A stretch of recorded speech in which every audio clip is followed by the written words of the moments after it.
Olá, amigos.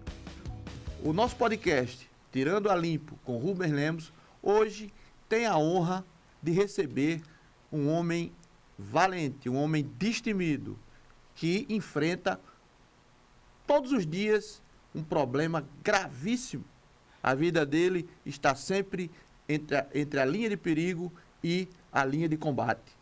É o juiz de execuções penais, o doutor Henrique Baltazar Vilar dos Santos, que aceitou o nosso convite e, para mim, é muito importante ele estar aqui, porque é ele, nós vamos fazer um balanço do começo da vida dele, que ele nunca pegou tranquilidade. A vida dele na magistratura nunca foi uma ilha, sempre foi uma luta permanente, às vezes essa luta travada à custa de bala e sangue. Um abraço, doutor Henrique, para mim é uma alegria e uma satisfação imensa, intensa, estar com o senhor aqui no Tirando a Limpo. Obrigado, é um prazer também para mim. Pronto. Doutor Henrique, que eu digo aqui sem jogar confetes que o senhor é corajoso e intransigente na questão da lei. O senhor é um juiz que não abre 1 milímetro da questão da lei. E fica aí, claro, os defensores dos fascínoras reclamando, enfim. Inclusive, sua casa já teve uma ameaça, não teve nada a ver, não sei se teve alguma coisa a ver com a sua função, mas já tentaram entrar em sua casa e não se deram bem, né? Levaram bala. Na verdade, foi a coincidência, né? Uma quadrilha que, por sinal, eram forageiros de Alcaçuz, eles estavam fazendo assalto no bairro, tentaram assaltar minha residência, meu filho reagiu, trocou tiro com eu não estava em casa nessa hora, mas meu filho estava, e trocou tiro com esses assaltantes, eram uns 5, se eu não me engano. Eles fugiram, né, e terminou tudo bem, porque ninguém... Mas eles foram capturados? Depois, alguns dias depois, 2 deles foram presos fazendo um assalto no centro da cidade, numa livraria que houve reféns. Refém, né? Um caso, assim, que foi rumoroso. E pelo menos 2 e outro depois. Teve um que nunca foi identificado. O que estava dirigindo o carro não foi identificado, e o outro que tinha um adolescente no meio também que... Adolescente, nesses casos, ele entra para assumir a culpa do adulto, né? Algumas vezes. Às vezes eles fazem isso, né? Normalmente o adolescente é o que estava com a arma, é o que estava... o que fez o ato mais grave. Até porque não faz muita diferença, porque todos respondem igual, mas ainda na cabeça de alguns criminosos acha que, não, quem estava com a arma é quem responde. Todos respondem igual, todos praticaram o mesmo crime. Exato. Um dos momentos que eu, na condição de jornalista, reputo como um dos mais importantes da esfera policial do meu tempo, do noticiário policial do meu tempo, foi a época do Sindicato do Crime no Alto Oeste do Estado. Alto Oeste do Estado é Pau dos Ferros, São Miguel, Encanto, Doutor Severiano, aquelas cidades que ficam bem distantes da capital. E quem era o juiz de São Miguel? Doutor Henrique Baltazar. Doutor Henrique, como era que funcionava, como era o combate a esse sindicato que era a base de pistolagem, não é isso? A criminalidade nos anos 80, eu trabalhei lá no Oeste de 87 a 95. Né? Nessa época, no final dos anos 80, nós tínhamos um perfil diferente dos criminosos. Né? Hoje, qual era a diferença? Hoje é o pessoal envolvido com droga, são mais assaltos. Né? Na época, era os crimes de valentia. Era os homicídios, de honra atingida e tal. Isso era briga de família, era esse tipo de situação.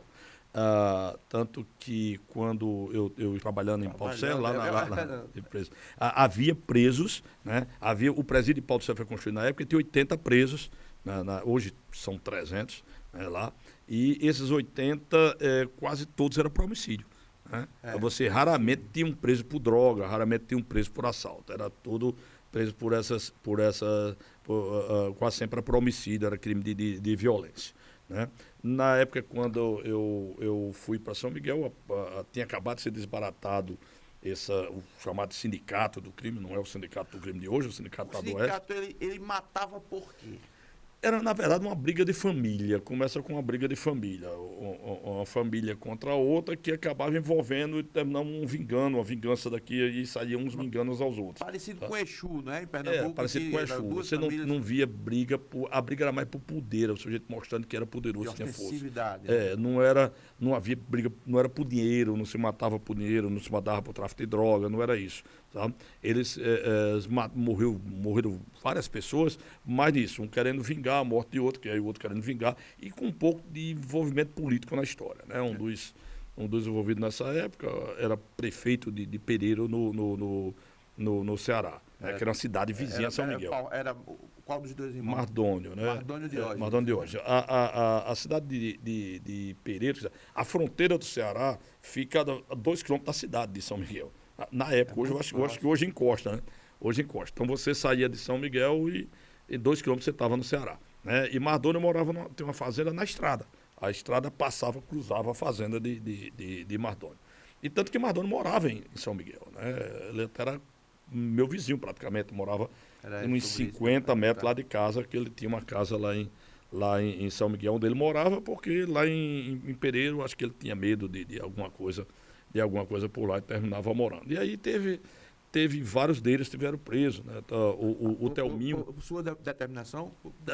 Teve uns que era o processo que o juiz anterior tinha decretado prisão, teve outros que eu decretei. Mas o processo depois continuou por mim. No caso de Thelminho, por exemplo, tinha sido o colega, que era o irmão de Mardônio, tinha sido um colega juiz que tinha decretado a prisão dele, o juiz que me antecedeu. E o juiz era o juiz de São Miguel, né? Que estava lá antes de mim. Sim. Né? E aí, quando Thelminho foi preso, eu já era o juiz de lá. Né? Aconteceu até uma coisa interessante na época, que eu até reputo coisa meio engraçada. Eu estava no fórum, recebi um telefonema e me avisaram que era um senador que estava querendo falar comigo. Né? E eu falei com o senador, reconheci a voz dele, não vou dizer o nome, mas... Não. Mas, assim, ele começou a conversar e ele disse, depois...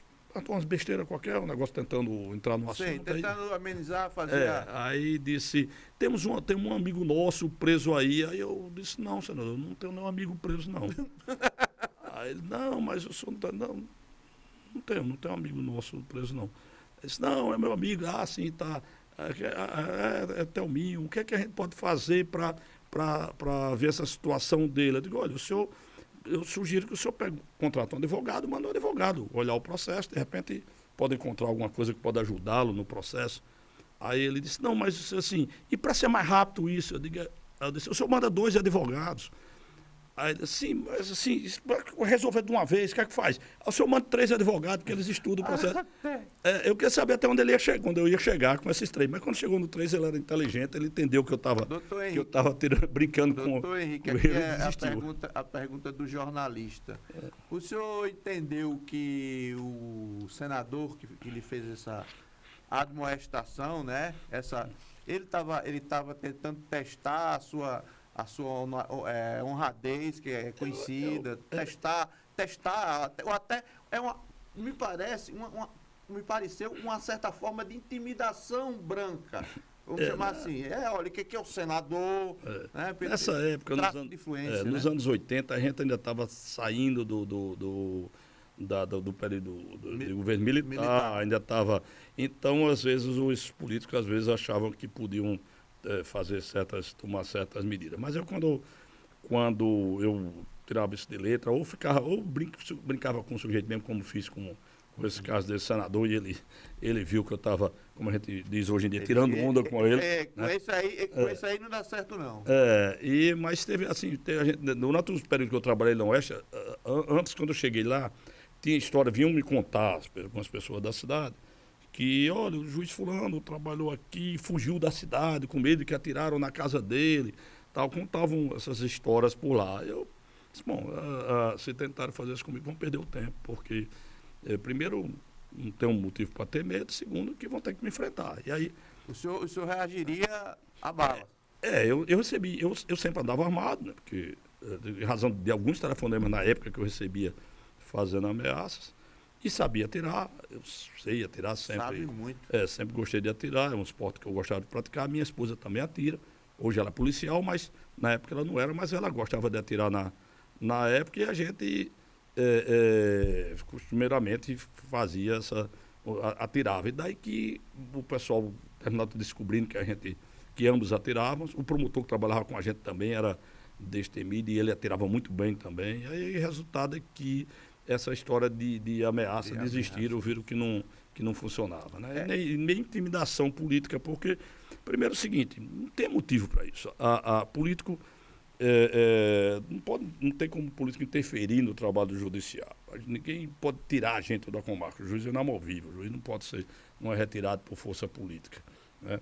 É retirado de uma comarca por força política. Segundo, que eu não tinha nenhum rabo preso com ninguém. Né? Uhum. Então, assim,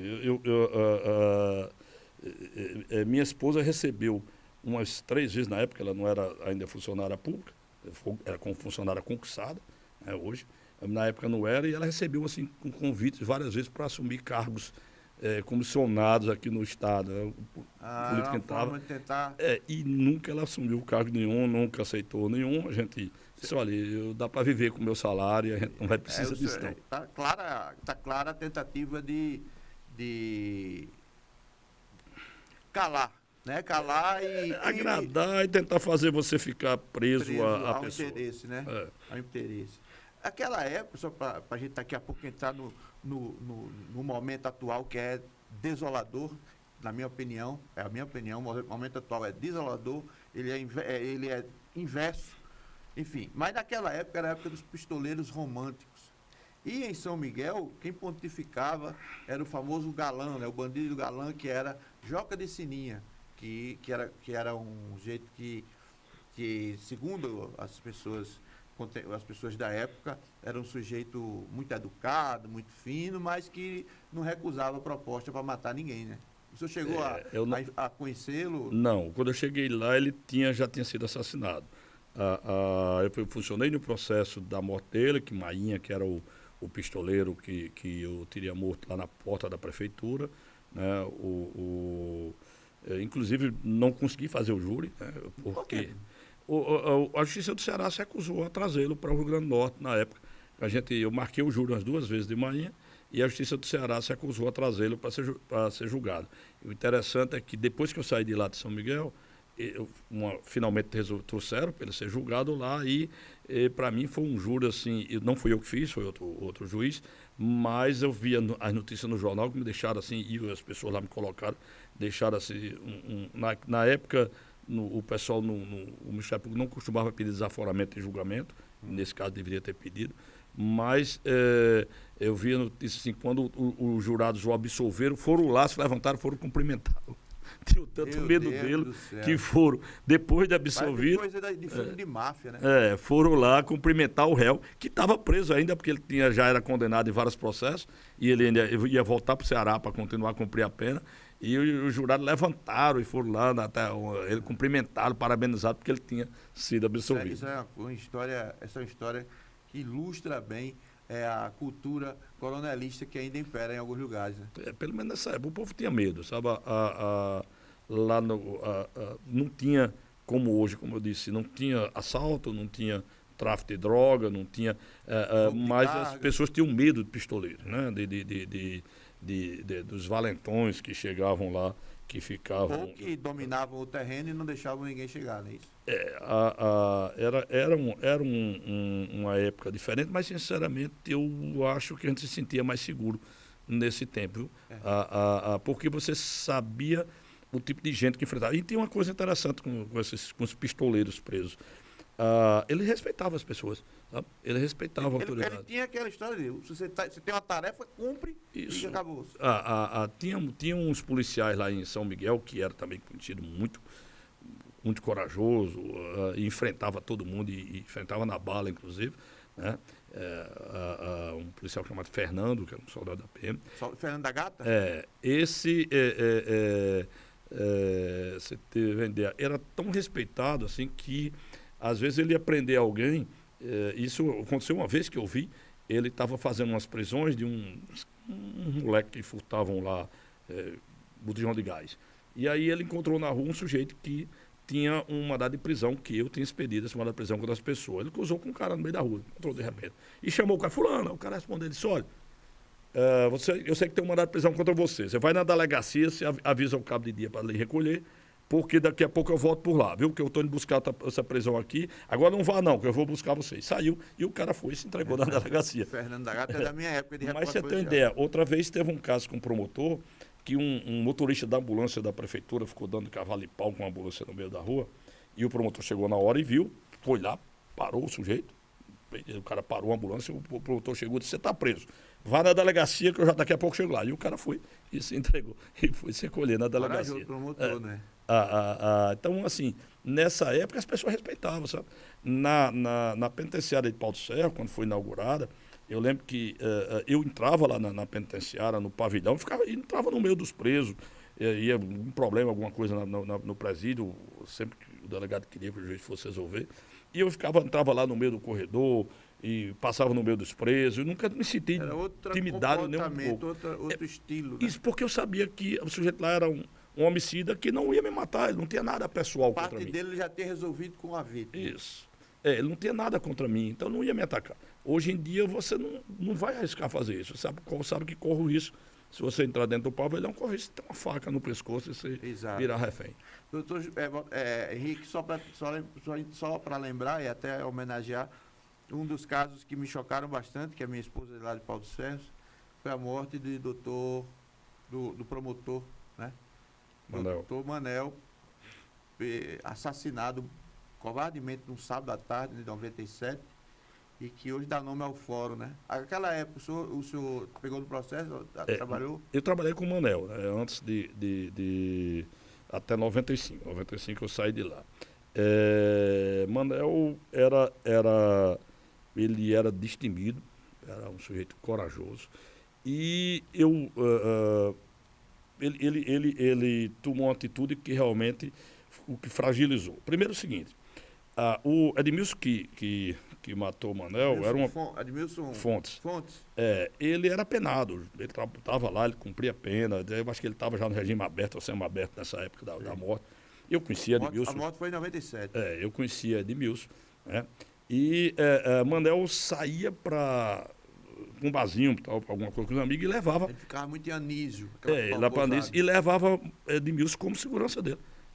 Mesmo? Várias vezes. E aí, quando eu terminei sendo testemunha nesse processo, por uma situação interessante. Eu ia aqui no Tribunal de Justiça em Natal, eu fui no tribunal resolver alguma coisa, eu encontrei Manel lá no tribunal. Isso uns 15 dias antes da morte dele, uma semana talvez. Encontrei Manel e ele começou a conversar. Ele era aquele, bem expansivo, fazia uns ele foi comerciante aqui, dono de uma distribuidora. Uma distribuidora, Pelicano.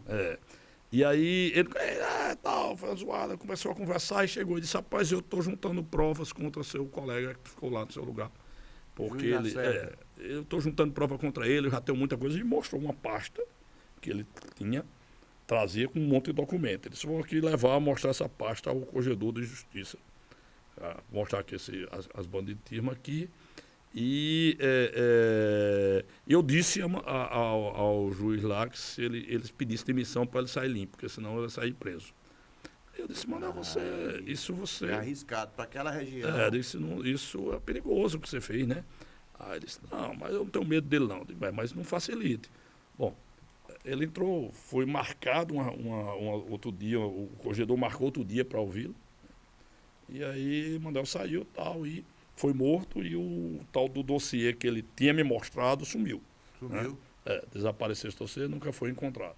Mas, enfim, desse processo eu terminei indo buscar Edmilson lá no Maranhão, né? Que Edmilson telefonou por fora de Caicó, eu já era o juiz de Caicó na época. Edmilson, aqui, assim, claro que o senhor não está obrigado a lembrar de cada detalhe, porque o senhor tem um porrilhão de processos todo dia na sua mesa.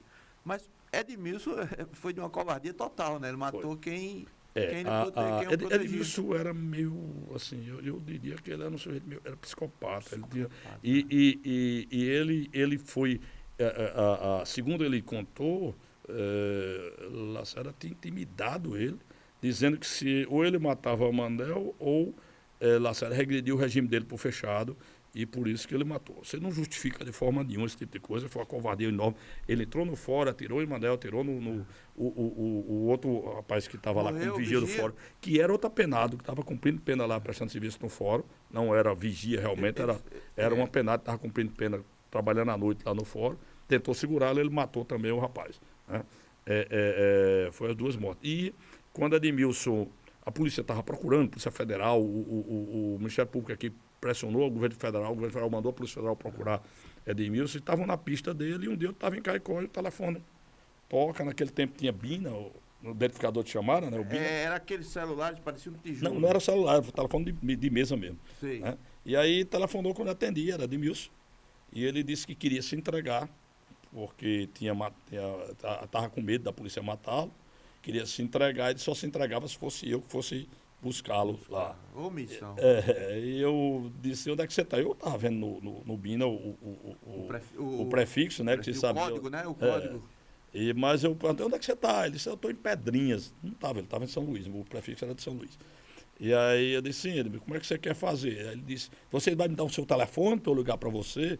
Aí ele disse, não, eu ligo para o senhor de novo. Depois, tá bom, eu vou ver com o governo aqui essa situação Era no governo Garibaldi, eu estava no governo Garibaldi, em 97. Isso. Era o primeiro governo Garibaldi. Isso, Anísio Maria era o secretário de segurança. Não, era o procurador-geral. O secretário de segurança era aquele general. Era o general. José Carlos Leite. E aí, depois, eu telefonei, ele ligou, eu marquei com ele, eu ligo daqui a meia hora, tal. Aí eu liguei para um promotor que tinha trabalhado comigo, era o chefe de gabinete de Anísio, liguei para ele, Pedro de Souto, e disse a ele. Aí eu disse a Pedro o que tinha acontecido, o telefonema que ele tinha recebido, e Pedro pediu para eu ir para eu aceitar isso aí. Eu digo, Pedro, não é assim, eu só posso aceitar ir a outro estado buscar um pistoleiro se o presidente do tribunal concordar. Não vou, assim, de bobeira nesse negócio, não. De policial, não. Aí ele disse, pode deixar que a gente lhe liga depois. Aí o doutor Anísio ligou para o presidente do tribunal, que era desembargador Caio na época, falou com ele, pelo menos ligou de volta para mim e disse, olha, ela autorizou isso aí e a gente manda o avião do estado lhe pegar aí para ir. Avião. E aí Edmilson ligou novamente, eu acertei com ele que ia no lugar onde ia pegá-lo, e no outro dia eu coloquei uma condição, eu digo, olha, eu vou, agora eu quero levar um policial, um promotor e um repórter comigo, um jornalista comigo. Qual foi o jornalista? F. Gomes. Né? E aí eu liguei para F. Gomes, F. Gomes, contei a ele o que tinha acontecido, perguntei se ele topava aí. Matéria dessa. Aí ele disse, eu topo. Depois, depois por lá o repórter que virou notícia. E aí, no outro dia de manhã, o jatinho do Estado passou em Caicó e pegou o promotor, o doutor Geraldo Rufino, lá de Caicó, o policial, hoje é subtenente Alexandre, que trabalha lá no fórum em Caicó, junto com a gente. Então fomos no jatinho do Estado, a gente foi a São Luís, lá em São Luís tinha um pessoal do Ministério Público de São Luís lá nos esperando, a gente foi até o local onde o Edmilson tinha marcado para encontrá-lo, que era de frente a um clube chamado Favela do Samba, e aí a gente foi a esse lugar, de lá fomos à casa de Edmilson, que ficava a poucos metros de distância dessa Favela do Samba, pegamos lá, trouxemos para o aeroporto, colocamos no avião vamos primeiro para a Procuradoria, depois para o aeroporto. Devidamente algemado, né? Não. Assim, não, porque ele não estava oferecendo resistência, ele estava se entregando e disse que não ia. E teve até uma coisa engraçada, sabe? O promotor do doutor Geraldo é meio assim, brincalhão. Pode contar à vontade. O doutor Geraldo é brincalhão e a gente estava todo estava armado, eu estava armado. Tal, e eu perguntei, quando a gente desceu, ia no carro, eu perguntei, Geraldo, você trouxe alguma arma? Geraldo, não trouxe arma nenhuma, não. Eu peguei um 38 pequeno, que era no curto que eu estava, e eu estava com outra arma. Outro revólver. Chama arma de apoio, né? Um backup. Não, um backup, então, caso. Aí entreguei para ele, só, fica com esse revólver. Entreguei ao promotor. Ele botou o revólver no bolso e assim, soltou o revólver no bolso, que o bolso era meio fundo, o revólver foi cair lá perto do joelho. Geraldo Rufino? Geraldo Rufino. Parece um sacerdote, com todo respeito. E a gente, quando chegou na casa de Edmilson, a gente estava com um colete à prova de bala, aqueles coletes antigos da polícia, sabe, uns coletes. Muitas vezes vencidos. São de tamanho grande e eu sou pequeno. Né? O colete é para o cara com 1,75 m de altura, então 10 centímetros menos que isso. Então, o colete incomodava assim, tal, era cômodo. E Geraldo era gordo. E Geraldo com aquele colete suando para danado. Quando chegou na casa da Edmilson, ele parou lá, Edmilson apareceu na porta, tal, a gente falou com ele, ele pediu, chamou para a gente entrar para tomar um suco. Né? Com bolo que a esposa dele tinha feito. Aí eu disse, mano, a gente entrou, tomamos bolo com suco lá na casa dele. E aí Geraldo olhou para Edmilson e disse, Edmilson, você vai me matar? Edmilson disse, não, doutor Geraldo, eu vou fazer isso com o senhor. Disse, pô, eu vou tirar esse colete que eu estou agoniado com esse negócio. Tá morrendo de calor. Essa é boa. E tirou o colete. Essa é boa. E a gente saiu, levamos a câmera do carro, levamos para o aeroporto. Viemos no avião de volta aqui até Natal. Não, ele não veio algemado, eu estava com enxaqueca na viagem. Que o avião era coisa pior, pelo amor de Deus. E o avião é muito barulhento, um jatinho antigo do estado, nem sei se o estado ainda tem esse bicho, mas é pequenininho. É o Xigu, ainda tem, ele é pressurizado. Um barulho horrível dentro do avião. E eu me dei uma enxaqueca na viagem, e eu me sentei na cadeira lá na frente, se não me engano, são 7 lugares. São 5 lugares lá atrás. 5 lugares. Eu me sentei na cadeira lá na frente, lá perto do piloto, que eu estava com dor de cabeça, e fiquei lá deitado, e o promotor, o Geraldo, saiu conversando a viagem toda. Ele e a F. Gomes saíram conversando com o Edmilson a viagem inteira. Né? Eu não conversei nem com o Edmilson uma vez, que eu estava com dor de cabeça, não aguentava nem falar. Porque, quando chegou em Natal, o avião desceu lá no Augusto Severo, lá na parte militar. No hangar do Estado. Isso. Aí os policiais entraram no avião, eu pedi para os policiais descerem, eu digo, quando eles entraram, eu digo, faça o seguinte, vocês descem, aguarda lá fora, que por enquanto ele está comigo aqui. Eu vou entregar ele a vocês. Lá fora. Era o pessoal, devia ser o pessoal do BOP, né? Aí os policiais desceram, era para a Polícia Civil. Aí os policiais desceram, ficaram lá fora, eu disse, bora, Edmilson, vamos. Eu desci, cheguei lá fora, pronto. Agora vocês recebem e algema ele, que ele não veio algemado em nenhum momento, que ele não precisava. Não vimos necessidade de algemá-lo na viagem. Entregaram, algemaram e levaram. E depois, mais tarde, eu recebi um telefonema, que ele, na viagem, eu não falei com ele, não sei. Eu sei que ele conversou com o promotor, eu perguntei ao promotor a conversa e ele disse, não, ele não confessou nada. E aí, quando depois me ligaram dizendo que ele tinha confessado, né, e eu liguei para o presidente do tribunal, liguei para o juiz auxiliar do presidente, comuniquei, né, da ligação que tinha recebido, que ele tinha confessado, tinha dito que o juiz tinha sido o juiz que tinha mandado matar, e o presidente do tribunal pediu para eu ir lá na delegacia para saber se ele tinha sido torturado. Eu fui, era ali na Candelária, né, a delegacia de Maurílio, doutor Maurílio Pinto. Cheguei lá, falei com o Maurílio, conversei, o Maurílio me contou como é que tinha conversado com ele. Confesso ao senhor, tem uma saudade grande do doutor Maurílio. Maurílio era um policial muito competente e muito correto. E aí eu conversei com o Maurílio e depois pedi a Maurílio para entrar lá na cela para falar com ele. Disse, pois não. Aí eu fui na cela, e agora eu quero entrar sozinho. Não quero ninguém comigo, não. Então, tudo bem. Aí eu entrei sozinho e perguntei, Edmilson, você foi torturado, aconteceu alguma coisa? Não, por que você não contou na viagem, só contou quando chegou aqui? Disse que eu estava com medo. Tinha minha mulher e meu filho. Eu queria que primeiro minha mulher e meu filho ficassem... princípios de proteção. Isso. E tanto que assim, quando a gente estava lá, a condição que ele colocou lá foi que pagasse a passagem para a mulher e o filho dele virem para o Ceará, onde morava um irmão dele, e o irmão dela, não me lembro bem, e para ficar protegidos lá no Ceará. E a gente pagou, inclusive eu paguei, eu comprei a passagem no aeroporto com o meu cartão de crédito, e aí depois o Ministério Público me repôs o valor, né? Mas eu comprei a passagem na época, no aeroporto lá, a mulher dele com o filho embarcaram lá para Fortaleza, e a gente trouxe ele. E aí ele só contou depois que ele calculou as horas, o tempo que demoraria para ela chegar em Fortaleza, ele disse, bom, agora eu posso contar que, porque ela já está tranquila, não tem mais risco para ela. Né?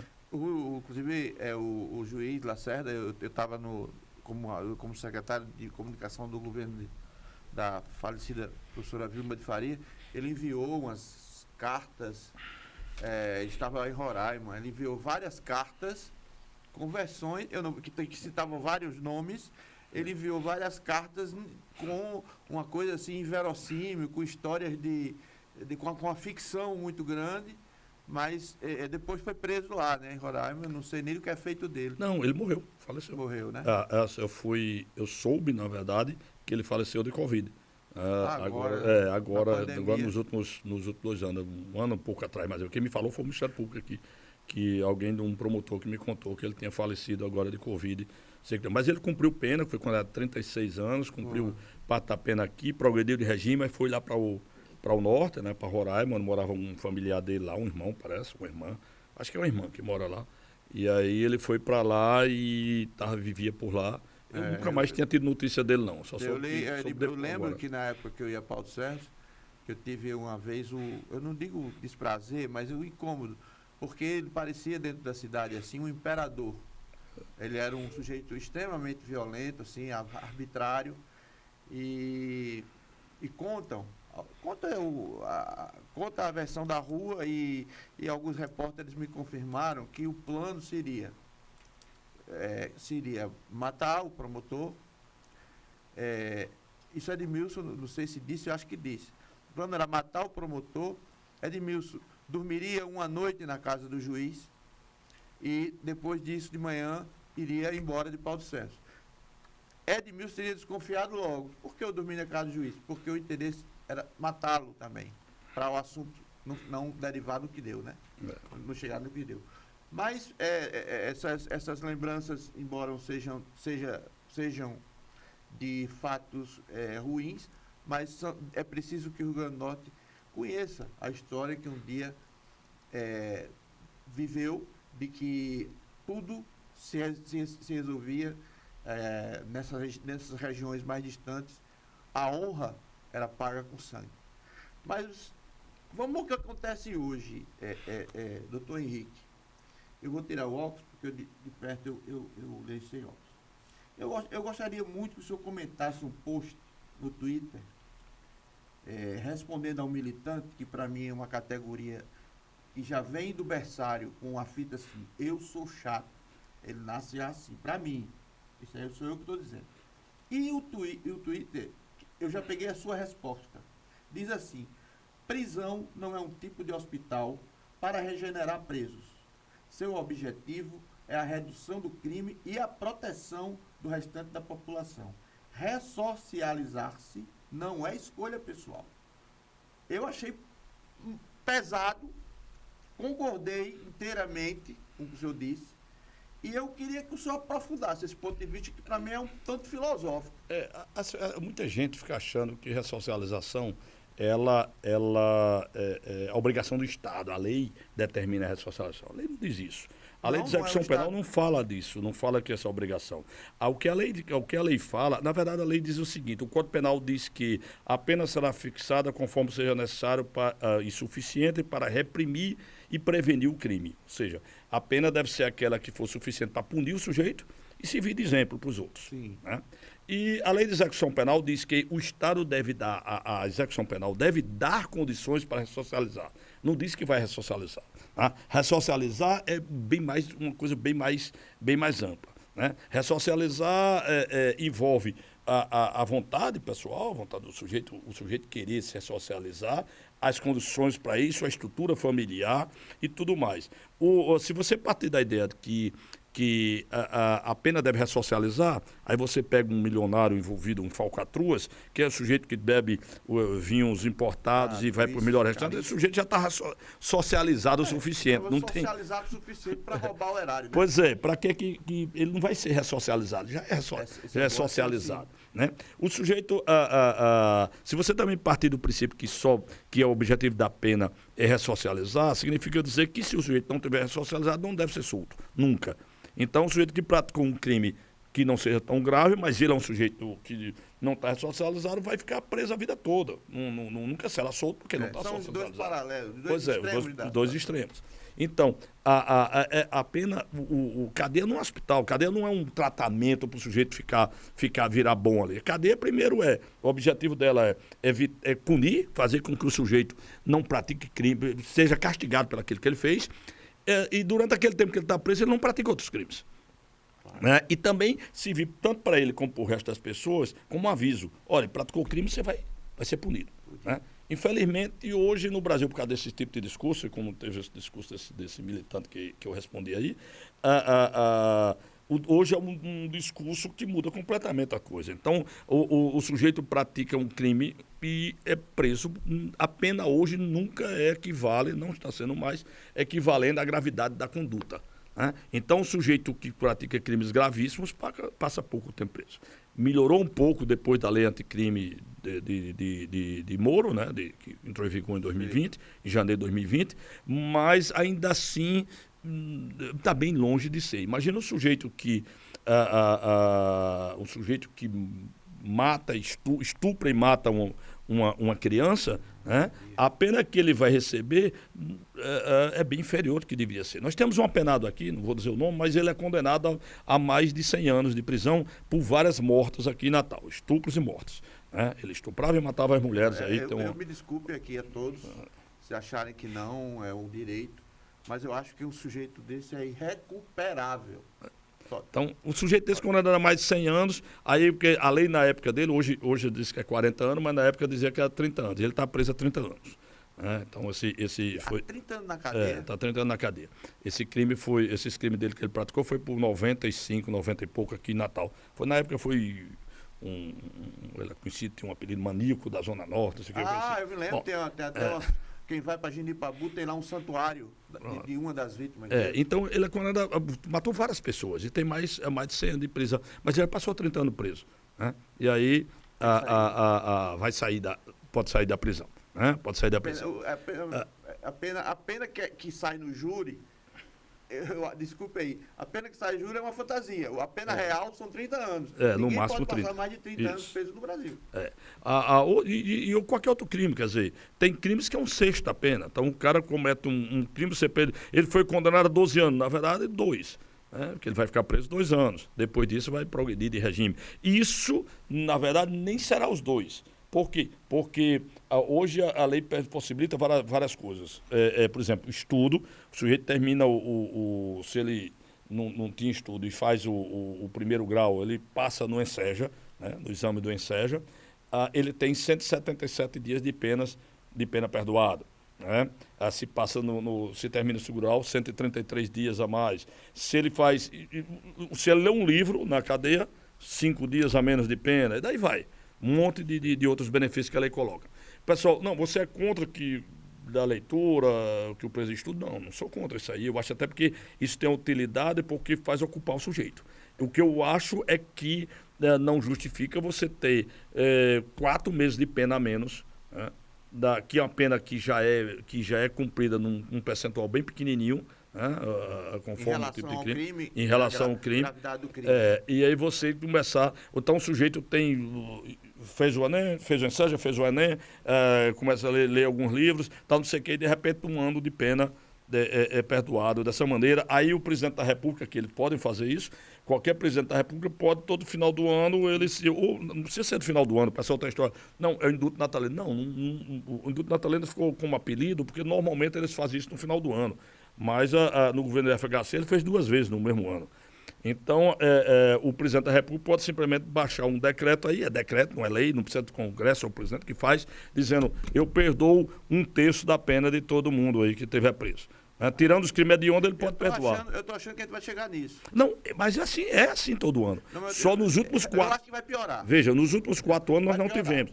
Nos últimos 4 anos nós tivemos um decreto infeliz do presidente Bolsonaro. Ele passou 3 anos sem fazer isso, indulto, só indultava pessoa que estava doente, muito doente, situações muito específicas. Fazia uma triagem. E no último ano ele fez um decreto assim, que indultou a milhares de criminosos. Né? Tá certo que o Supremo entendeu que ele está entendendo, né? Então, ainda não está terminada a votação, não.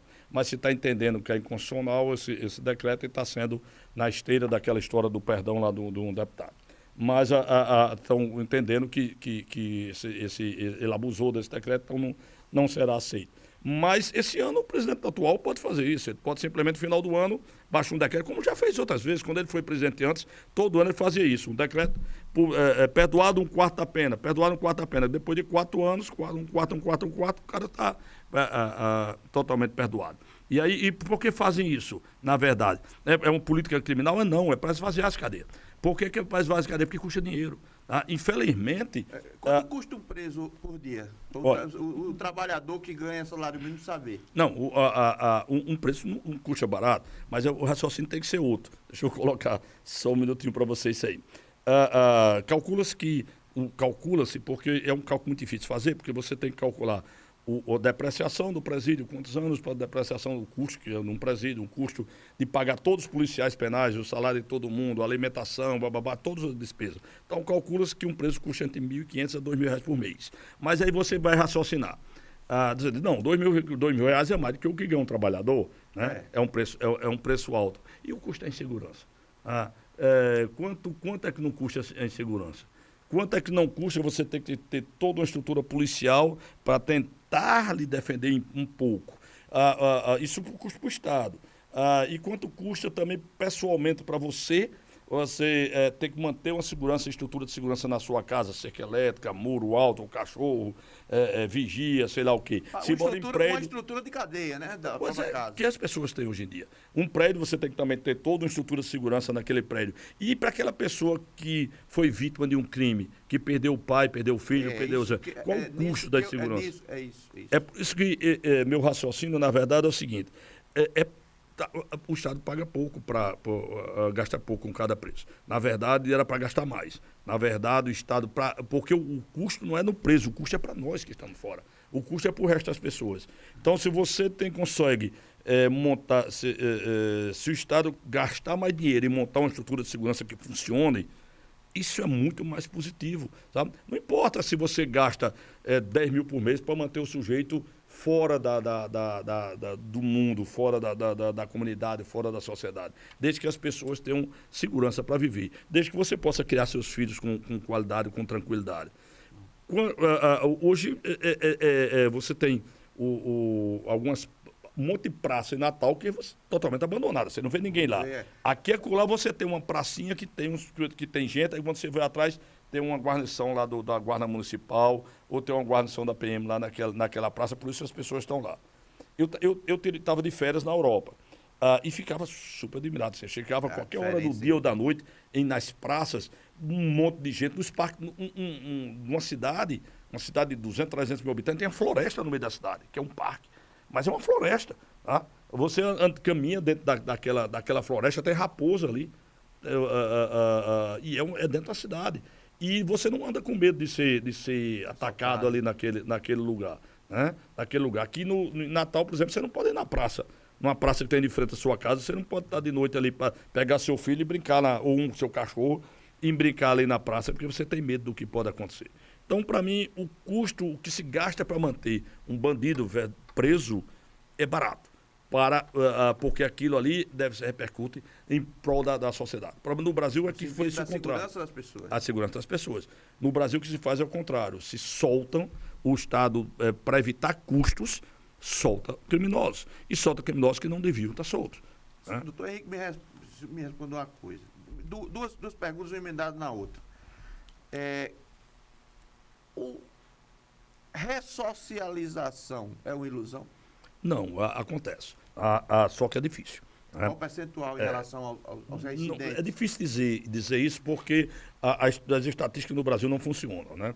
Primeiro é o seguinte, se você tem um país em que apenas 8% dos crimes são apurados, o crime mais grave no Brasil, o homicídio, apenas 8% dos homicídios são apurados. Né? Isso é muito grave. Então, se você... contra a vida. Isso. E é o que mais grave. E o corpo está ali. Imagina um assalto, um cara tomou o celular de outro, levou o carro de outro. Qual o percentual desse tipo de crime que é apurado realmente, que o sujeito é processado? É um percentual muito baixo. Então, você não consegue dizer que qualquer número que disser nesse sentido é falácia. Não é verdade. Popular, é mentira. Porque o que tem muito, inclusive... Porque eu sinto, eu tenho 35 anos de jornalismo, um mínimo de percepção e de visão, de leitura de cenário. Eu noto as entidades de esquerda não gostam, realmente, do juiz Henrique Baltazar. Elas até provocam, como nesse post, mas o senhor não abre e graças a Deus, continua em cima. Então, essa questão da socialização e reincidência.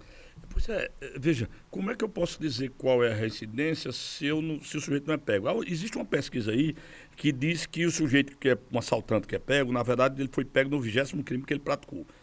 Não sei quem se basearam para fazer essa pesquisa, eu acho que foi conversando com os presos lá. Tem um professor Peri Chiquida, que é o professor da Universidade Federal de Londrina, é um dos brasileiros que faz estudo muito sobre a economia do crime, um dos melhores do país, ou talvez o melhor. Do crime? É, economia do crime. Ele, na verdade, faz o seguinte, ele é professor de curso de pós-graduação, doutorado e mestrado, e aí ele conduz muita pesquisa nesse sentido. E ele diz que ele vai a presídios conversar com os presos.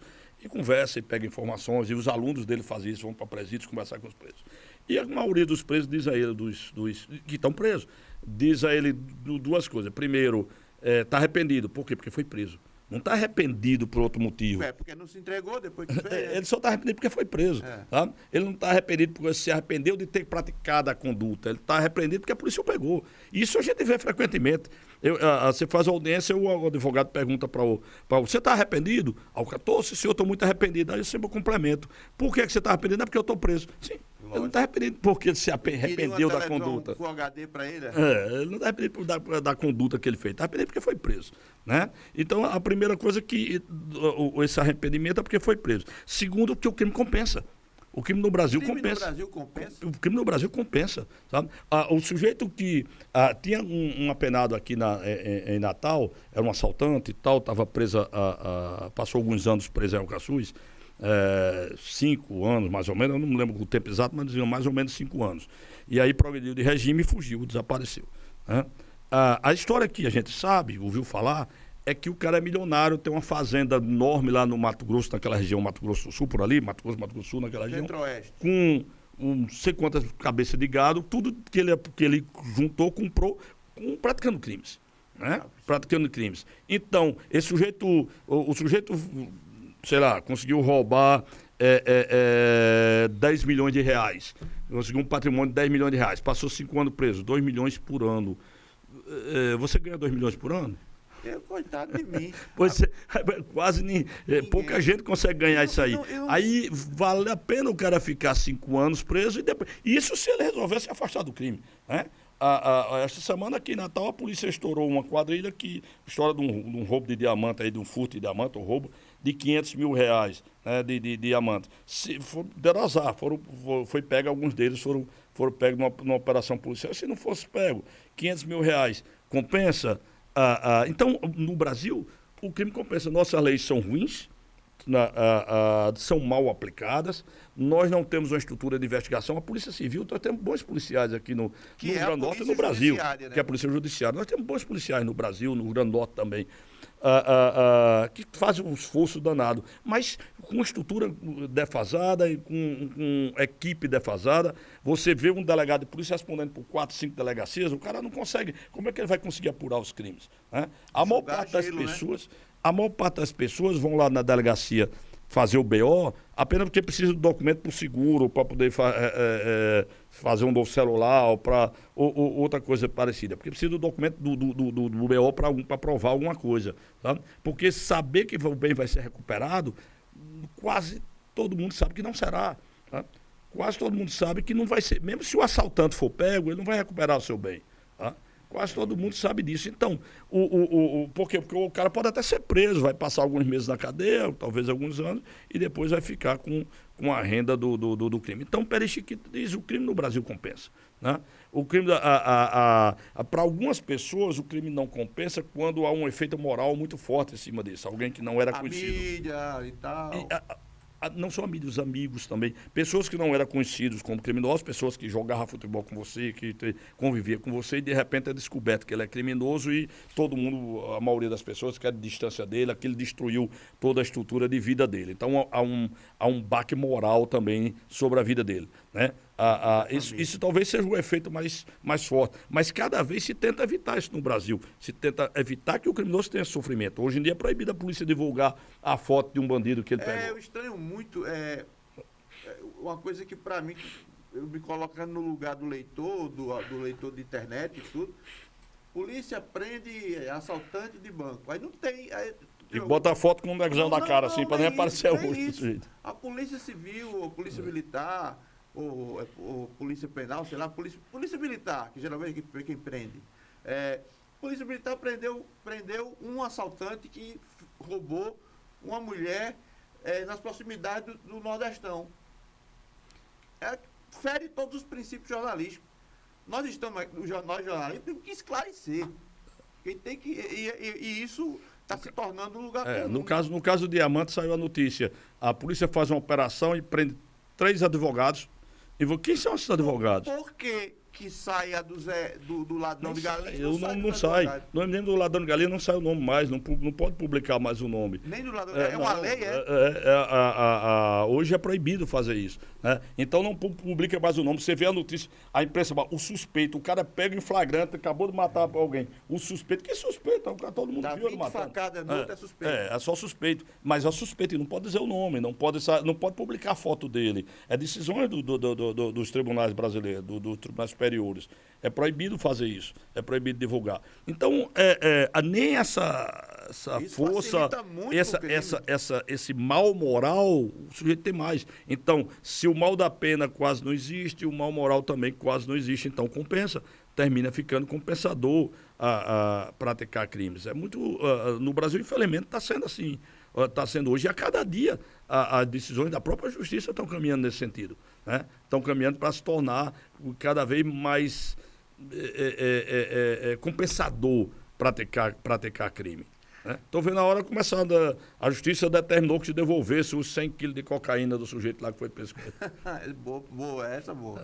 Doutor Henrique, eu li uma entrevista recente do senhor à Tribuna do Norte, onde eu trabalho, e a Tribuna faz parte do nosso sistema de comunicação que tem o nosso podcast nele.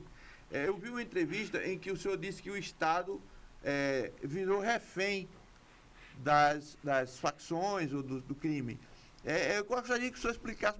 O Estado perdeu a guerra para as facções criminais? A guerra não terminou, mas o Estado tem perdido batalhas em cima de batalhas. Né? Hoje, as facções criminosas chegaram no Rio Grande do Norte por volta de 2010. Mais ou menos houve uma mudança radical da forma de fazer crime.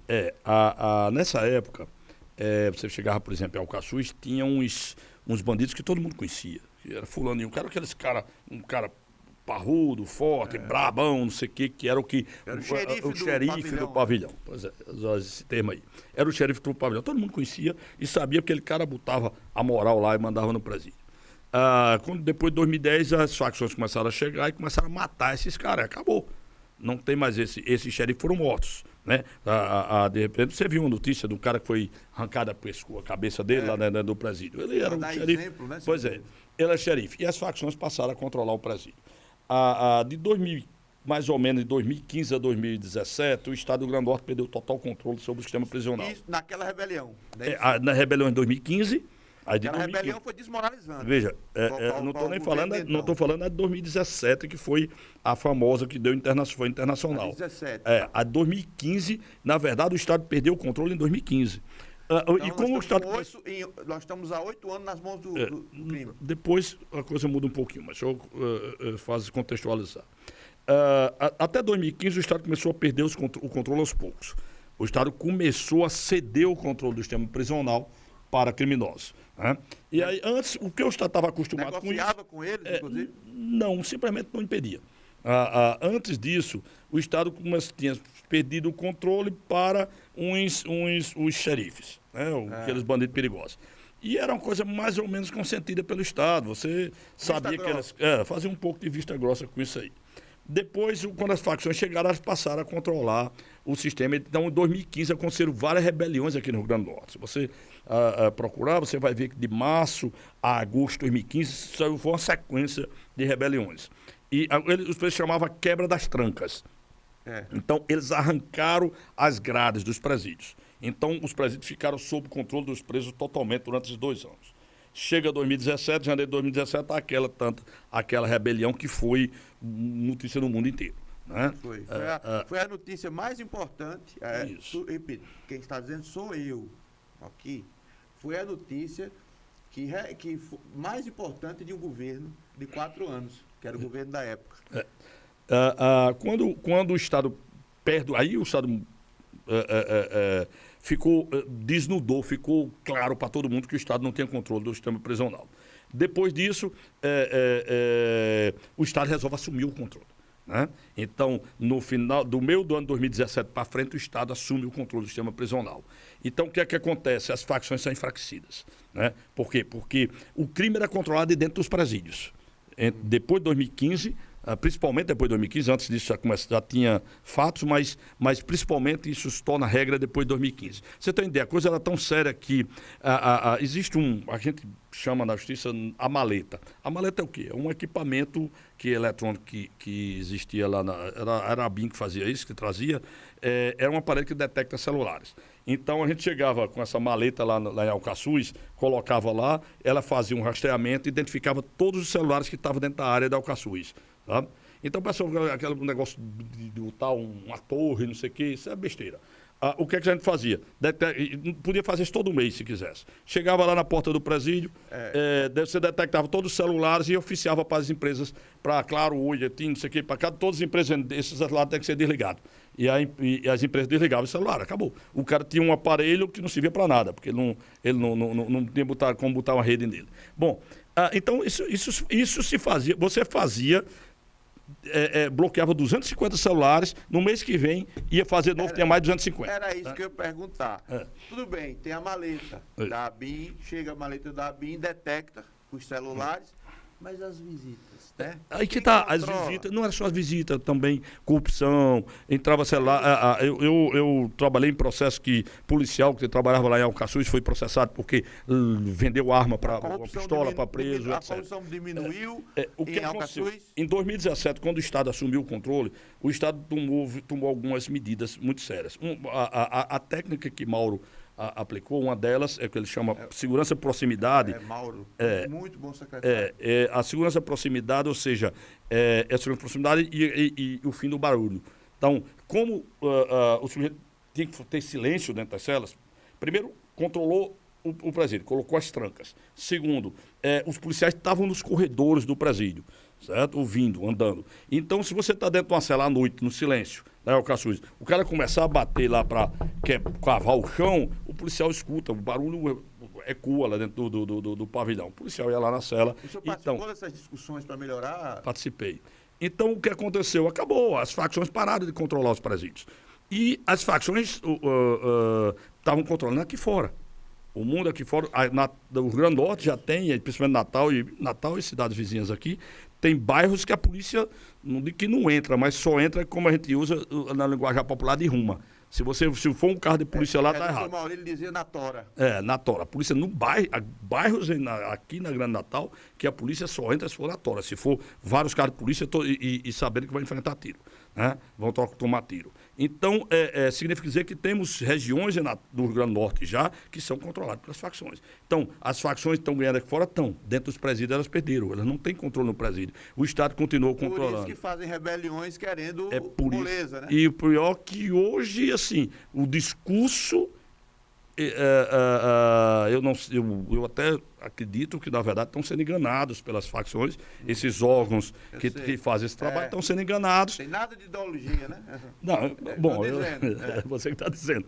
Mas, assim, eu acho que eles estão sendo enganados. Os caras estão mentindo para eles, dizendo que estão querendo uma coisa, na verdade é outra. Eu falei, dei uma entrevista ao Fantástico, eu disse ao pessoal do Fantástico, quando vieram me entrevistar sobre a história nós, por que tem botar uma televisão dentro da cela para o preço de poder assistir um programa, uma novela, um filme e tal, e a tomada para botar um ventilador, porque o calor é muito grande. Nós estamos num estado muito quente. Então, o calor é muito grande. Então, por que tem que colocar isso? Porque o objetivo não é colocar a televisão, nem colocar o ventilador. Isso é a desculpa.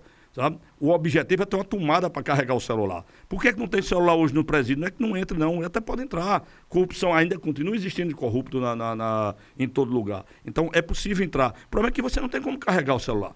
Tá? Você não tem tomada dentro do presídio. Não existe tomada lá para ninguém carregar o celular. Eles ficaram de mãos atadas onde eles devem estar e agora estão com as mãos agressivamente brutais, atacando, quando bem querem, a população, né? Com dia tal vai acontecer isso. Eles estão tentando tomar o controle de novo do sistema prisional, e se continuar nesse ritmo vai terminar tomando, né? E eles controlam aqui fora. Que ritmo, doutor Henrique? nesse ritmo que está acontecendo, né? Você tá com... todos os dias tem alguma coisa caminhando nesse sentido para se conseguir isso aí. Por enquanto, ainda continua, o Estado não concorda que coloque televisão e ventilador lá dentro do presídio. Se deixar, você vai começar a ter celulares lá dentro do presídio também, né? E várias outras pequenas coisas que ficam tentando, sabe? Sim. Então, assim, se você não tem punição, por exemplo, para quem pratica faltas disciplinares dentro do presídio, para quem quebra disciplina dentro do presídio, logo você não tem mais controle da disciplina lá dentro do presídio. Daí vai, né? Várias coisas que podem acontecer. Mas aí, diante do que o senhor disse, hoje o Estado ele está conseguindo segurar as facções. Tá dentro dos presídios. Mas na rua... Era exatamente isso. O que poderia ser feito para, de verdade, de concreto, para que nós não revivêssemos o que aconteceu naquele primeiro dia de janeiro de 2017 e agora, recentemente, em 2023. O que é que precisa para essas pessoas que estão fora com armamento pesado, armamento de guerra, o que é que precisa para eliminá-las? Não estou dizendo que é para matar, mas para elas serem desarmadas e serem colocadas dentro da cadeia. Você viu que há alguns dias mataram uma pessoa, mataram 3 policiais no bairro Felipe Camarão e mataram outro civil também, que era um apenado, mataram lá. E o vídeo dessa moto apenada apareceu em todas as redes sociais. O criminoso chega com um fuzil, ele claramente é um sujeito com um preparo técnico para saber usar a forma como ele faz. O cara estava no telefone. A forma como o sujeito chega atirando, ele mostra que sabe usar aquilo e é formado naquilo lá.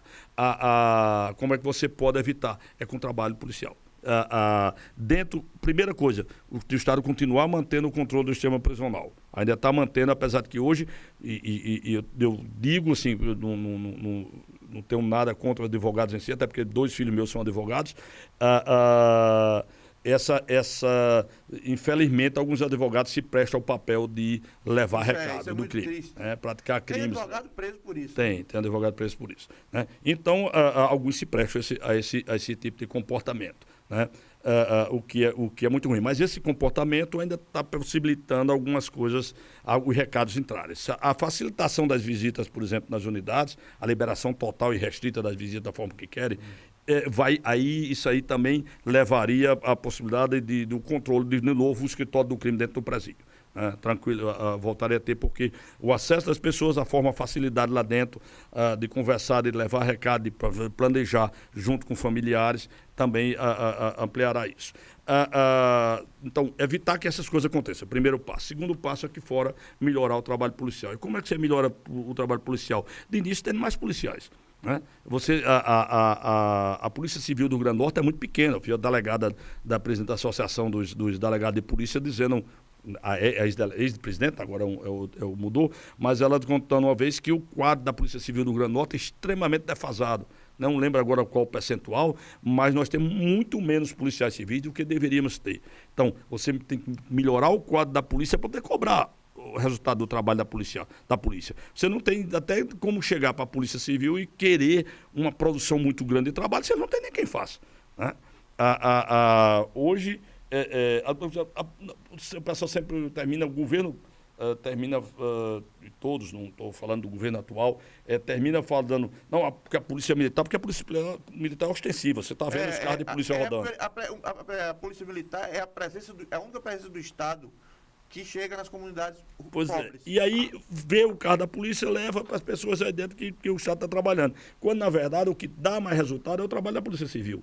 Porque a Polícia Civil é que vai investigar os crimes, é que vai descobrir quem cometeu os crimes e eles puderam ser presos. Então, você precisa melhorar a Polícia Civil do Rio Grande do Norte para que a Polícia Civil possa realizar mais prisões de criminosos. E também tem que melhorar a Polícia Penal. A estrutura prisional do Rio Grande do Norte não é suficiente. Nós não temos cadeia suficiente para a quantidade de presos.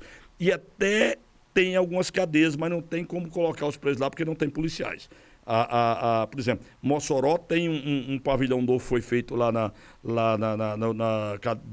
penitenciária de Mossoró, um pavilhão na Manegócio, que é um pavilhão previsto para 80 presos, né?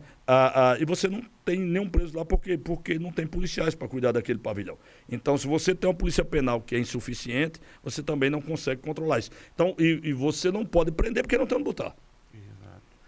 Uma pergunta que eu acho que eu não sairia daqui sem fazer.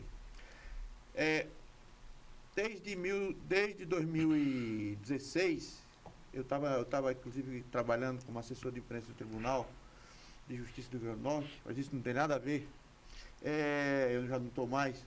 É o seguinte, foi lançada em toda a mídia possível a audiência de custódia, que é o seguinte: o preso, ele é preso em flagrante e antes de ir para a cadeia, propriamente dito, para a tranca, propriamente dito, ele vai para uma sessão com o juiz. Eu assisti algumas coisas que me nojaram. Vai para a sessão com o juiz, você vai melhorar, você promete que não vai mais assaltar? Claro, doutor, claro, doutora. O que é que o senhor acha das audiências de custódia? Aumentou o número de crimes depois delas? Olha, eu acho primeiro que há uma injustiça muito grande em relação à audiência de custódia. Vou explicar por quê. Segundo, essa situação, por exemplo, que você contou de alguns juízes, é possível de acontecer porque você tem, cada pessoa é uma pessoa, né? Cada um tem sua forma de pensar. Cada pessoa sentença, tem juízes que têm uma forma de pensar e tem juízes que são ingênuos. Eu costumo dizer aos colegas isso. Tem colegas que são ingênuos, né? Que não conhecem o crime, não conhecem a forma de pensar da criminalidade. Mas o senhor saca logo o bandido, né? Eu tenho 38 anos de juiz criminal. Então, todos os juízes mais antigos, os colegas mais antigos, têm a mesma situação. Todos nós, a gente já vive muito tempo nisso, então a gente consegue entender alguma coisa. Tem alguns colegas que realmente agem aparentemente de uma forma muito inocente, né? E termina que não uma coisa parecida com essa que você disse. Mas, na verdade, assim, a audiência de custódia em si não está errada, certo? Por incrível que pareça, a audiência de custódia ela é correta. Apesar de, e vou explicar por quê. Tá? O que eu acho que aconteceu foi a má divulgação do que era a audiência de custódia. Então, veja, na época que a audiência de custódia foi criada, o ministro Lewandowski, que era o presidente do Supremo, ele... Essa comunicação, o senhor está dizendo que deveria ser feita pelo judiciário todo.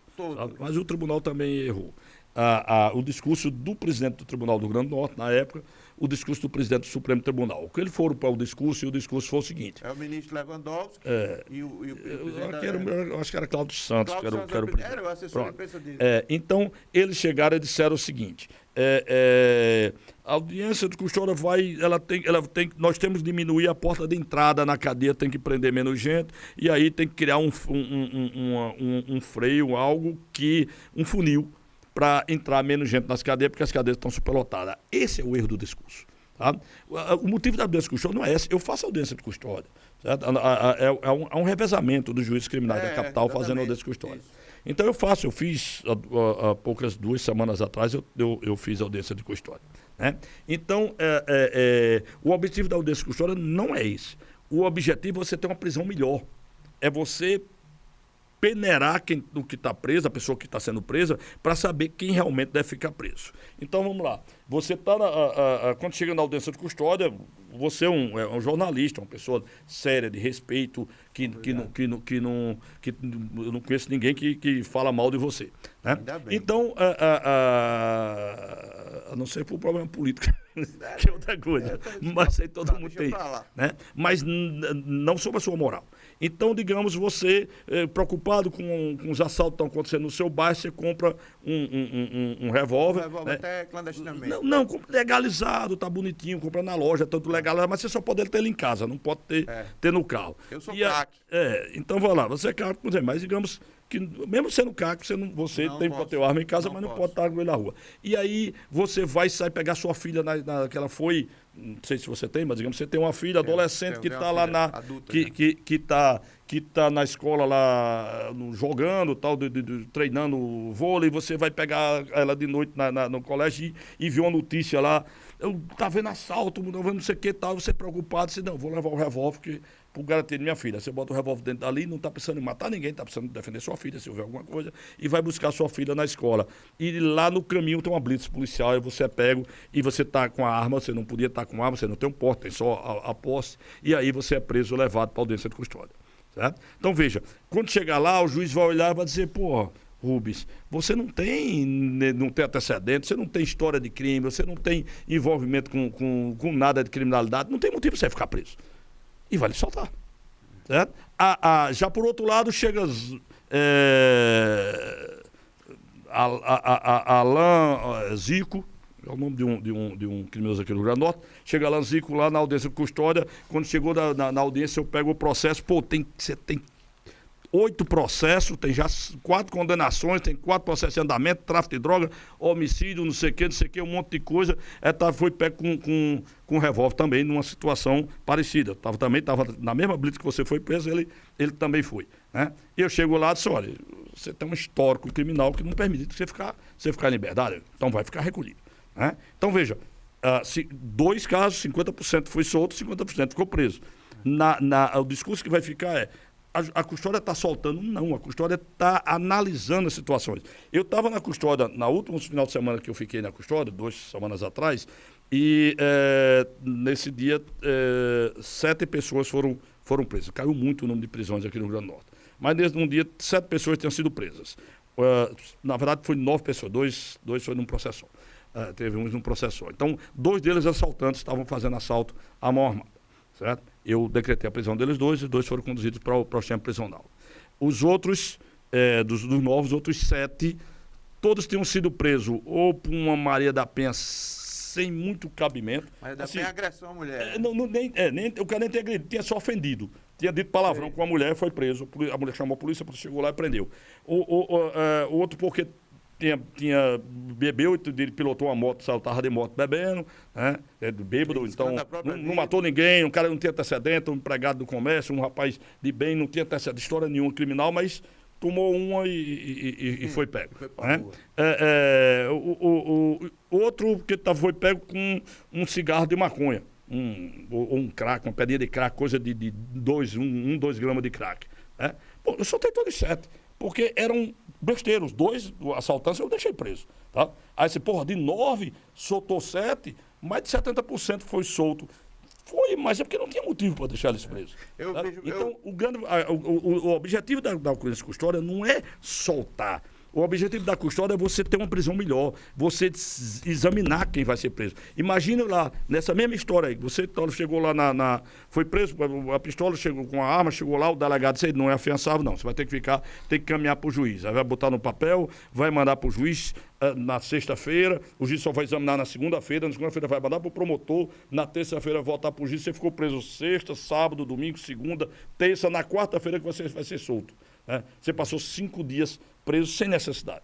Então, a grande vantagem da custódia é isso, é você peneirar, você ver realmente quem precisa ser preso, tá? Quem merece, quem deve ser preso. Agora, evidentemente, vai ter um inocente, um juiz que não tem vivência com o crime e termina fazendo alguma besteira, alguma coisa desse tipo. Não é nada contra o colega que não tem vivência. Eu, por exemplo, eu já fui juiz de família no interior. Hoje em dia, para mim, julgar um processo de família seria uma coisa de louco, sabe?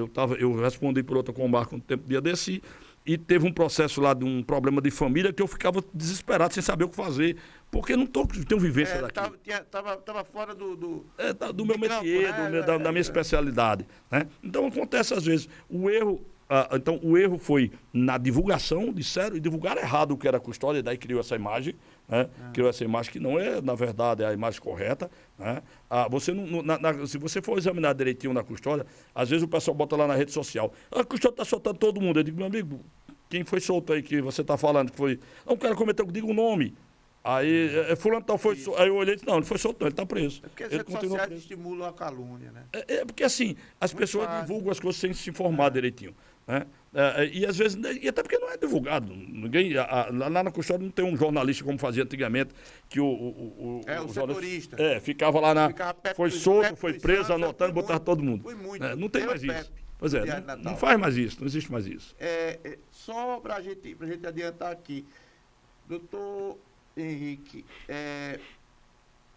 que leis os nossos parlamentares, porque as pessoas, eu quero esclarecer, as pessoas dizem, não existe justiça nesse país, mas quem faz as leis não são os magistrados, não. Eles cumprem o que os senadores, os deputados federais fazem em Brasília. Então as pessoas devem prestar mais atenção no trabalho dos seus deputados. Por isso que saem leis malucas, leis demagógicas e leis sem a menor condição de serem cumpridas. Então eu pergunto, haveria uma lei que contivesse essas facções criminosas? Sim, hoje já começa a ter, né? Nos últimos anos tiveram algumas leis que procuram isso. A lei do crime organizado foi uma lei que já veio para segurar a barra um pouco, né? Ela podia ser melhor, porque as penas que ela fixa não são penas altas, né? Termina que o sujeito é condenado por participação em organização criminosa e é condenado no regime aberto, porque a pena é muito baixa daquela lei. Então, a existência da lei já é uma coisa positiva. Precisa melhorar a pena daquele tipo de crime. Os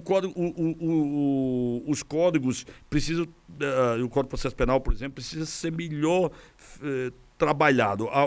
Me parece, às vezes, que lá no Congresso o pessoal tem quem vai redigir as leis, termina, ou às vezes, muitas vezes, no debate lá da discussão, termina algum mais sabido do que os outros. Isso. Consegue tirar uma palavra aqui, aquela palavra que altera o contexto. Altera o contexto e acaba levando a facilitação de certas situações. Sabe? Então, algumas leis precisam realmente ser melhoradas. Um exemplo bem simples.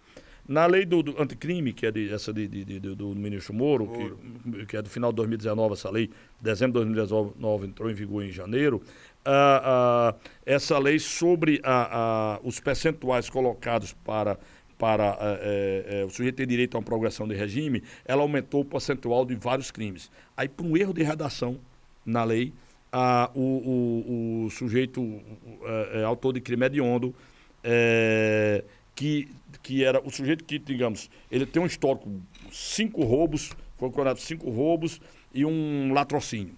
Né? Então, a gente entendia... Latrocínio é matar para roubar. Matar para roubar.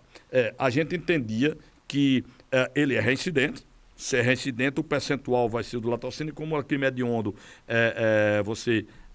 o percentual era 60%, 3/5 da lei. Então, somava todas as penas dele, tem que cumprir 3/5 dela, porque ele teve um crime hediondo no meio.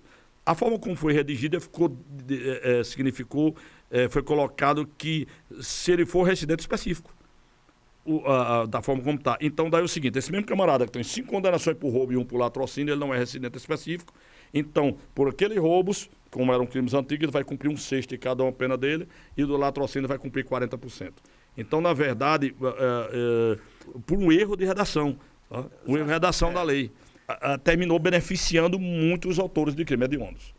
Eu queria saber o seguinte, é fato ou é boato que as facções criminosas estão ficando cada vez mais inteligentes, mais ousadas, mais atrevidas, e estão serpenteando, vou dizer assim, por outras atividades lícitas, bancadas pela facção, e com isso tornando praticamente impossível, tornando-se uma bolha difícil de ser furada. É difícil de ser furada.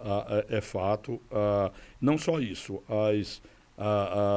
As investigações feitas nos últimos tempos mostram, primeiro, as facções hoje dominam muito, lavam dinheiro com muita atividade legal.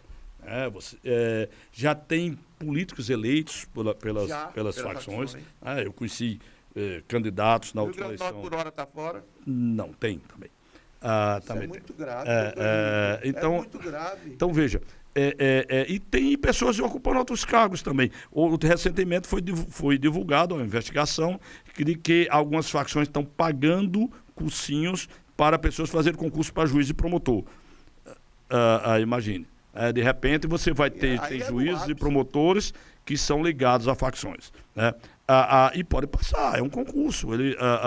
O sujeito não tem história criminal, não tem antecedente criminal, vamos fazer uma investigação social, não vai dar nada errado contra ele e de repente ele faz parte da facção. A gente tem frequentemente notícia de policiais sendo presos participando de facção. Não é por crime de extermínio, não. É por tráfico de droga, é por outros crimes, é por assalto, roubo de carga, etc. De crimes ligados a facções criminosas, né? Da mesma forma, há um risco se de repente começar juízes a soltarem membros das facções, porque aquele juiz faz parte da facção. E discurso tem qualquer um.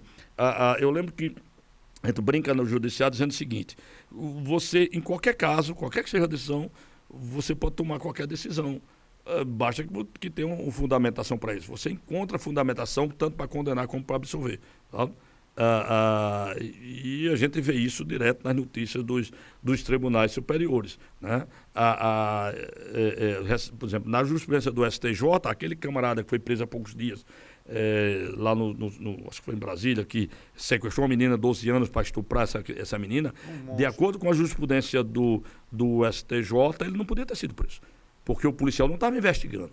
O policial fez uma abordagem lá, recebeu uma notícia anônima e foi lá e prendeu o camarada quando ele estava com essa menina para estuprar. E de acordo com a jurisprudência do STJ, ele tá solto. Não poderia, porque o policial não estava investigando ele, então não poderia ter feito essa abordagem com base em uma notícia anônima. Bom, então você encontra na jurisprudência dos tribunais superiores argumento para qualquer coisa que se queira, só precisa saber fazer. Então imagine o juiz que seja ligado à facção criminosa, ele vai encontrar o argumento em todo lugar para poder soltar criminosos ligados à facção. É perigoso, cada vez pior. A notícia também de poucos dias das investigações feitas é que Marcola, por exemplo, ganha 5 milhões de reais por semana. O cara lucra 5 milhões de reais por semana. Então, nem Antônio Hermílio nos bons tempos. Né? Pois é, o sujeito que a quantidade de dinheiro essa facção é muito, esse povo tem muito dinheiro. Né? Então pode fazer muita coisa. Né? É impossível, não é impossível vencer as facções. Achava-se que aqui todo mundo dizia isso, e eu sempre dizia que o contrário, que não era assim, mas eu vi muitas vezes governador e outras autoridades e pessoas dizendo: olha, não tem solução para o sistema penitenciário. E controlou o sistema penitenciário do Rio Grande do Norte. Né? Então, também pode se controlar, agora é difícil. Tem que ter disposição e principalmente disposição de governo. Né? Os governos têm que ter disposição, vontade política para enfrentar isso, para enfrentar as facções. É algo complicado, é algo difícil e é perigoso, né? Porque você vai desagradar as facções e corre risco de sofrer, de ser morto por eles. Continuo, agora o nosso tempo já foi embora, mas eu continuo perplexo com a informação de que existem ligações das facções com políticos eleitos agora. Quando se descobre, por exemplo, que um político desse, não estamos acusando ninguém, não estamos fazendo irresponsabilidade de citar nome, até porque teria que haver uma investigação, né? É isso que eu quero. Está havendo alguma investigação para se identificar? Nós temos grupos policiais aqui no Rio Grande do Norte, inclusive o DEICO, o GAECO, a equipe integrada de inteligência que funciona com as polícias a nível federal com a polícia a nível estaduais, tem trabalhado muito para tentar combater as facções criminosas. O trabalho deles tem sido muito bom, agora são muito poucos. Ele não consegue ainda um grande resultado, mas eles têm trabalhado, têm investigado, têm feito algumas prisões, têm conseguido trabalhar algumas investigações, mas são investigações muito difíceis. Principalmente, por exemplo, se você pega uma investigação envolvendo alguém que detém cargo político, aí ela tem foro privilegiado, na maior parte STJ das vezes. Depende do cargo da pessoa. Né? Então, dependendo do cargo, pode ser que seja no Supremo, né? Ou pode ser no STJ, ou pode ser no Tribunal de Justiça. Então, depende da situação. E nem sempre, mesmo que você tenha boas informações, você consegue chegar lá. Né? Porque tem pessoas que são inteligentes, que têm ligação, são eleitos por eles, é crime fazer parte da organização criminosa, mas você não consegue provar.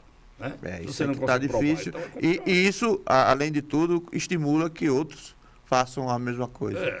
Nós já tivemos casos, alguns casos que eu conheço, Você falou da deputação federal, graças a Deus não fui eleito, mas eu conheço pessoa que era ligada à facção, que não foi candidato a deputado. Graças a Deus perdeu a eleição, não foi eleito. Não deu trabalho para o senhor. Não aconteceu isso aí. Mas tem muitas pessoas que, se há informações, que não se consegue a prova suficiente para conseguir prendê-las. Doutor Henrique, para isso, como é que é viver sob os olhares perversos de facções criminosas?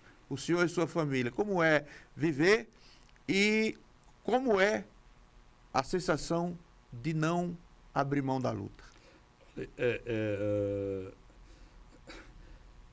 Eu vivo normalmente como sempre vivi. Eu não sou festeiro, não gosto eu sou muito familiar, gosto das coisas dentro de casa, com minha família. Então, a vida de minha família, nós vivemos como sempre vivemos.